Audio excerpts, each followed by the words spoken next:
Hi buddies, welcome to my style cooking channel. இன்றைக்கி நான் உங்க கூட ஷேர் பண்ணிக்க போகிற ரெசிபி பார்த்தீங்கன்னா, அந்த வெய்ய நாளுக்கு ஏற்ற நல்ல ஒரு ஹெல்த்தியான ரெசிபி தாங்க ஷேர் பண்ணிக்க போகிறேன்.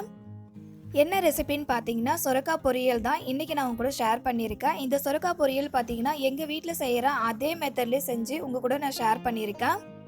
இந்த மாதிரி நம்ம வீட்டில் இருக்கிறவங்களுக்கு சொரக்காய் பொரியல் செஞ்சு கொடுத்தோம் அப்படின்னா, வேணாம் அப்படின்னு சொல்லிட்டு யாருமே அவாய்ட் பண்ண மாட்டாங்க. அந்த அளவுக்கு எம்மியாக செம்ம டேஸ்ட்டாக இருக்கும்.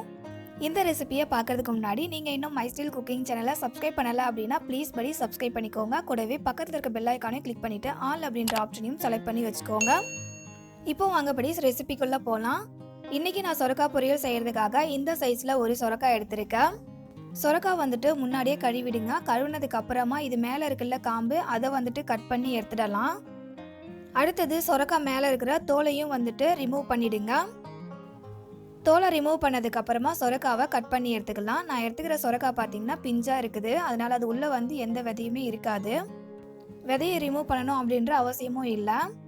சொரக்காய் வந்துட்டு முத்தின சொரக்காவாக இருந்துச்சு அப்படின்னா அது உள்ளே வந்துட்டு விதை இருக்கும். அந்த விதையை வந்துட்டு ரிமூவ் பண்ணிவிட்டு அதுக்கப்புறமா சொரக்காவை சின்ன சின்ன பீசஸாக கட் பண்ணி எடுத்துக்கோங்க.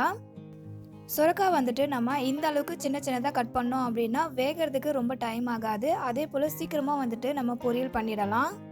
சொரக்காய் எல்லாத்தையுமே இதே சைஸ்க்கு கட் பண்ணிக்கோங்க. இது அப்படியே இருக்கட்டும். அடுத்தது ஸ்டவ் ஆன் பண்ணிவிட்டு ஒரு கடாய் வச்சுக்கோங்க. அதில் 1 டேபிள் ஸ்பூன் அளவுக்கு எண்ணெய் சேர்த்துக்கலாம். எண்ணெய் சூடானதுக்கு அப்புறமா ஒரு காஞ்ச மிளகாய் இதில் சேர்த்துக்கோங்க. அடுத்தது ஒரு 1/4 டேபிள் ஸ்பூன் அளவுக்கு கடுகு உளுத்தம் பருப்பு சேர்த்துக்கலாம். கடுகு பொரிஞ்சு வந்ததுக்கு அப்புறமா இதில் ஒரு 2 கொத்து அளவுக்கு கருவேப்பிலை சேர்த்துக்கோங்க. கருவேப்பிலை எண்ணெயில் இதை போல் நல்லா பொரிஞ்சு வந்ததுக்கு அப்புறமா நம்ம கட் பண்ணி வச்சுருக்கோம்ல சொரக்காய், அதை வந்துட்டு இது கூட சேர்த்துக்கலாம். சொரக்காவை சேர்த்ததுக்கு அப்புறமா நல்லா வந்து வதக்கி விட்டுக்கலாம். சொரக்காய் பொரியலுக்கு வந்துட்டு நமக்கு அதிகமாக எண்ணெய் தேவைப்படாது. ஏன்னா சொரக்காவில் இருக்கிற அந்த தண்ணியிலே வந்துட்டு சொரக்காய் நல்லா வெந்து வந்துடும்.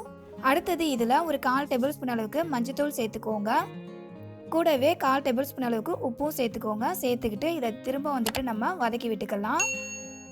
சொரக்காவுக்கு உப்பு சேர்க்கும் போது பார்த்தீங்கன்னா கொஞ்சம் குறைவாகவே நம்ம சேர்த்துக்கணும். ஏன்னா சொரக்காய் வதங்கினதுக்கு அப்புறமா அதோடைய அளவு வந்துட்டு கம்மியாகும். உப்பு சொரக்காய் அதிகமாக இருக்குன்னு சொல்லிட்டு நம்ம அதிகமாக சேர்த்துட்டோம் அப்படின்னா சொரக்காய் வதங்கி வந்ததுக்கு அப்புறமா நமக்கு உப்பு வந்து கரிக்கிற போல் இருக்கும்.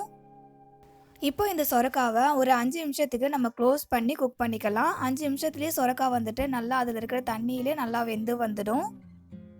சொரக்காய் வெந்துட்டு இருக்க டைமில் நம்ம ஒரு பொடி வந்து ரெடி பண்ண போகிறோம். அதை ரெடி பண்ணிக்கலாம். அதுக்காக ஒரு மிக்ஸி கப் எடுத்துக்கோங்க.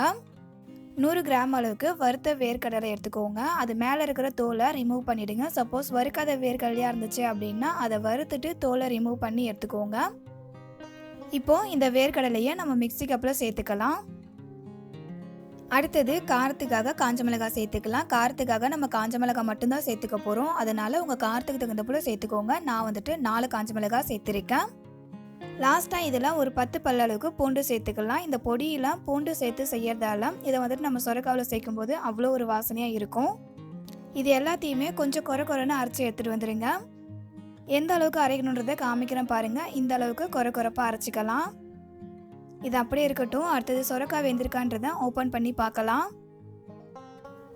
சொரக்காவில் வந்துட்டு நம்ம எக்ஸ்ட்ரா தண்ணி எதுவுமே சேர்த்துக்க வேண்டாம். அதில் இருக்கிற தண்ணியிலே சொரக்காய் நல்லா வெந்து வந்திருக்கும். இப்போ சொரக்காய் வெந்திருக்கா இல்லையான்றதை செக் பண்ணி பார்க்கலாம். சொரக்காவை கொஞ்சமாக எடுத்துட்டு கையால் அந்த மாதிரி ப்ரெஸ் பண்ணி பார்த்தோம் அப்படின்னா நல்லா வந்துட்டு நசுங்கி வரணும். ஸோ இப்போ சொரக்காய் வந்துட்டு நல்லா வந்து வெந்துடுச்சு. இந்த ஸ்டேஜில் இதில் நம்ம அரைச்சி வச்சுருக்கோம்ல வேர்க்கடலை பொடி, அதை வந்துட்டு இது கூட சேர்த்து நம்ம மிக்ஸ் பண்ணி விட்டுக்கலாம். சொரக்காய் பொரியல் செய்யும்போது இந்த மாதிரி வேர்க்கடலையை பொடி பண்ணி சேர்த்து செஞ்சோம் அப்படின்னா அவ்வளோ ஒரு சூப்பராக இருக்கும். நீங்களும் இதை போல் கண்டிப்பாக சொரக்காய் பொரியல் செஞ்சு பாருங்கள். செஞ்சு பார்த்தீங்க அப்படின்னா அதோட டேஸ்ட் உங்களுக்குமே ரொம்ப பிடிக்கும். இந்த மாதிரி சொரக்காய் பொரியல் நீங்கள் செஞ்சு கொடுத்தீங்க அப்படின்னா சொரக்காய் வந்து பிடிக்கலன்னு சொல்கிறவங்க கூட கண்டிப்பாக வந்துட்டு விரும்பி சாப்பிட ஆரம்பிச்சிடுவாங்க. சொரக்காவில் நீர் சத்து அதிகமாக இருக்குன்றதால வெய்ய நாளில் நம்ம சொரக்காய் சாப்பிட்டோம் அப்படின்னா ரொம்பவே நல்லதுங்க. இப்போ இந்த சொரக்காவை நம்ம சர்வ் பண்ணிக்கலாம். இந்த மாதிரி சொரக்காய் பொரியல் செஞ்சு சாதத்து கூட வச்சு பிசைஞ்சு சாப்பிடும்போது அதோட டேஸ்ட்டு சொல்லவே வேணாங்க, அவ்வளோ ஒரு சூப்பராக இருக்கும். கண்டிப்பாக இந்த சூப்பரான டேஸ்ட்டில் இருக்கிற சொரக்காய் பொரியலை ஒரு டைமாவது நீங்கள் செஞ்சு சாப்பிட்டு பாருங்கள். சாதத்துக்கு மட்டும் இல்லை, சப்பாத்தி கூட வச்சு சாப்பிட்றதுக்கும் பெஸ்ட்டு காம்பினேஷனாக இருக்கும்.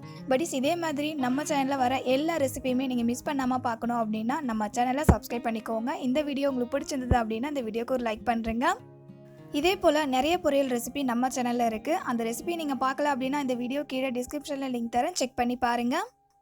இந்த ரெசிபியை உங்கள் ஃப்ரெண்ட்ஸ் அண்ட் ஃபேமிலி மெம்பர்ஸ்க்கும் ஷேர் பண்ணி நம்ம சேனலுக்கு சப்போர்ட் பண்ண சொல்லுங்கள். இதே போல் ஒரு சூப்பரான அண்ட் டேஸ்டியான வேறு ஒரு ரெசிபியோட நெக்ஸ்ட் வீடியோவில் மீட் பண்ணலாம். படி தேங்க்யூ ஃபார் யுவர் வாட்சிங்.